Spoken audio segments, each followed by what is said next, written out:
So my dear student, जैसे आप लोग ये क्वेश्चन देख रहे हैं, ठीक है, इसमें मैं 2 क्वेश्चन लेके आया हूँ। आप लोगों को ये दोनों क्वेश्चन क्या करने हैं, सॉल्व करने हैं। अब जैसे इसमें से पहला वाला क्वेश्चन है, ठीक है, और मैं आप लोगों को इसमें सॉल्व करके भी दिखाऊंगा कि इस क्वेश्चन को हमें किस तरह से सॉल्व करना है, कि मतलब हम इसमें अप्रोच किस तरह से लेंगे।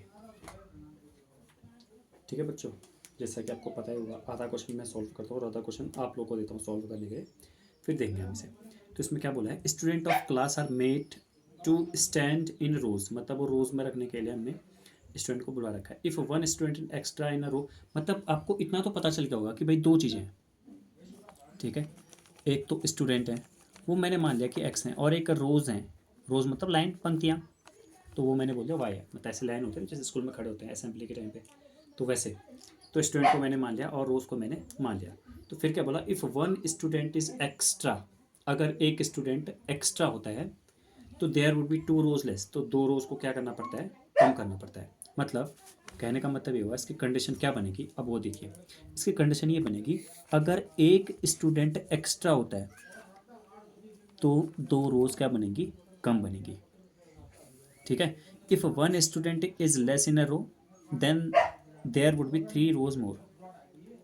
इफ वन स्टूडेंट, अच्छा ये एक्स्ट्रा वाली बात है, अगर ये बोल रहा है कि लेस हो, लेस मतलब कम, अगर कम हो तो कितनी रो एक्स्ट्रा बनेगी, तीन रो एक्स्ट्रा बन जाएंगी। तो कहने का मतलब ये है, अगर मैं आप लोगों से बोलूँ कि जैसे एक लाइन है, एक लाइन में जैसे 10 बच्चे हैं, तो 5 लाइन में कितने बचे होंगे, 5 × 10, आप लोग मल्टीप्लाई करके निकालेंगे ना।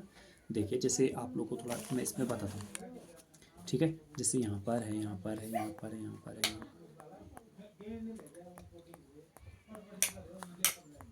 तो जैसे यहाँ पर हमें टोटल बताना है, ठीक है, कि टोटल कितने स्टूडेंट हैं।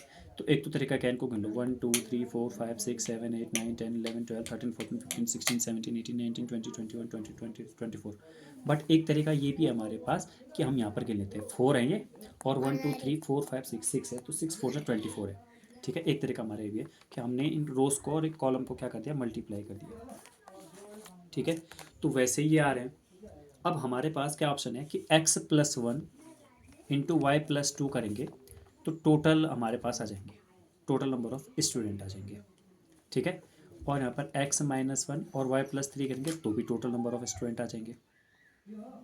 अब टोटल नंबर ऑफ स्टूडेंट हैं कितने, x y है।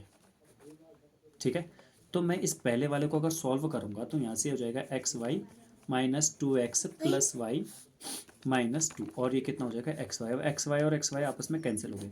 तो यहाँ पर से क्या आया मेरे पास, देखिए 2x को अगर मैं उस तरफ भेजूँ तो 2x - y = -2, ये मेरी एक इक्वेशन बन गई।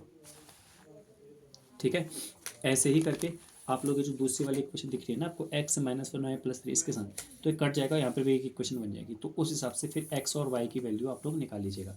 तो ये था पहला वाला क्वेश्चन, ध्यान से देखिएगा, ध्यान से पढ़ेगा, अच्छा क्वेश्चन है, one of the good question में बोलूँगा इसे। कि इसमें स्टूडेंट ऑफ क्लास में क्या है, अगर मतलब एक स्टूडेंट ज़्यादा हो जाता है तो दो रोज़ कम हो जाती है, अगर एक स्टूडेंट कम हो जाता है तो दो रोज़, तीन रोज़ और क्या हो जाती हैं, बढ़ जाती हैं। ठीक है, रोज़ बढ़ जाती है, मतलब है अगर बच्चे से कम हो तो कोई बात नहीं, तो रोज़ उनको बढ़ा लिए इस टाइप से। ठीक है, तो ऐसा कर लिया। अब ये वाला तो चलो एक क्वेश्चन हो गया। अब एक क्वेश्चन ये छोटा सा क्वेश्चन है, कॉसेक के 13/12 हुआ तो हमें इतने की वैल्यू बतानी, साइन और कॉस में ऐसा। तो मैं कोशिश ये करूँगा कि साइन, परपेंडिकुलर, हाइपोटेनस, बेस तीनों निकालने पड़ते हैं मुझे। अब मैं यहाँ पे ज़्यादा ये कोशिश ये करूँगा कि मुझे कॉस के लिए जो जो चीज़ चाहिए कि बेस है, तो बेस ही बेस मैं यहाँ पर निकालने की कोशिश करूँगा। ठीक है, अब आपको कॉस है कि पता है ना, h/p, तो यानी कि हाइपोटेनस हमारा हो जाएगा 13 के, परपेंडिकुलर हमारा हो जाएगा 12 के। तो 12 के में समथिंग अगर हम प्लस करेंगे तो इतना 13 के का स्क्वायर इसकी वैल्यू आएगी ना, तो ये कितना हो जाएगा 169 के का स्क्वायर। यहाँ पर 144 अगर माइनस करेंगे तो 25 बचेगा, यानी कि हमारे पास जो बेस है 25 के स्क्वायर ही आ जाएगा। फिर हम रूट करेंगे तो 5 के हो जाएगा, यानी कि कॉस ए की वैल्यू कितनी हो जाएगी, बेस अपॉन हाइपोटेनियस। तो इसकी वैल्यू को यहाँ रखना आप लोग, ये 13 है ना, सॉरी 13 के से के कट जाएगा ना कि 5/13, और साइन ए की value perpendicular upon hypotenuse, cosec का ही जस्ट उल्टा होता है। तो ये आगे इन सब वैल्यू को यहाँ पर रखना और आपका आंसर आ जाएगा। आई होप कि आपको ये वाला क्वेश्चन भी समझ में आएगा, सिंपल सा क्वेश्चन था, छोटा सा क्वेश्चन था, और मुझे लगता है कि आज मैंने थोड़ा कम भी बताया आप लोगों को। कोई बात नहीं बच्चों, कल मैं जो है इसके MCQ आप लोगों को प्रैक्टिस करवाऊँगा। ठीक है, तो मिलते हैं हम नेक्स्ट वाली वीडियो में, तब तक के लिए बाय।